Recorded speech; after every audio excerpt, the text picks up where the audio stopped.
Dear students, what is smooth muscles? Smooth muscles को उनके parents की वजह से नाम दिया गया है। इन smooth muscles are smooth, so therefore it is called smooth muscles. और ये वो मसल्स होते हैं जो कि अपनी मर्जी के मुताबिक काम करते हैं।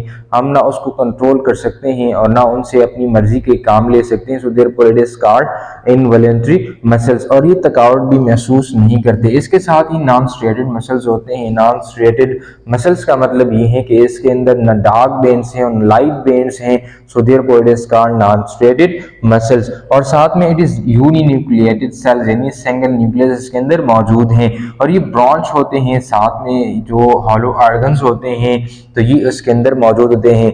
हॉलो ऑर्गन्स वो ऑर्गन्स होते हैं जो कि बीच में से खाली हो, जैसे एलिमेंट्री कैनाल्स हैं, रिप्रोडक्टिव सिस्टम मोस्टली ले ले, वेसल्स ले ले, ब्लड वेसल्स। तो ये सारे जो अंदर से खाली हैं तो उधर कौन से सेल्स मौजूद हैं, कौन से टिश्यू मौजूद हैं, तो उधर स्मूथ मसल्स वो मौजूद हैं।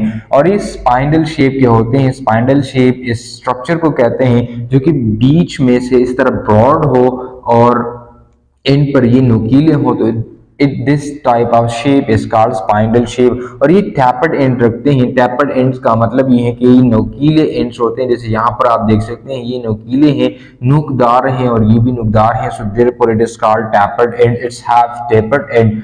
और ये वर्क स्लोली, ये स्लोली काम करते हैं। बीच में एक सेंट्रल न्यूक्लियस मौजूद होता है जो साइटोप्लाज्म होता है, तो इसको सार्कोप्लाज्म कहते हैं। और इसके अंदर जो कंडक्टाइल यूनिट्स होते हैं तो इसको मायोफाइब्रिल्स कहते हैं।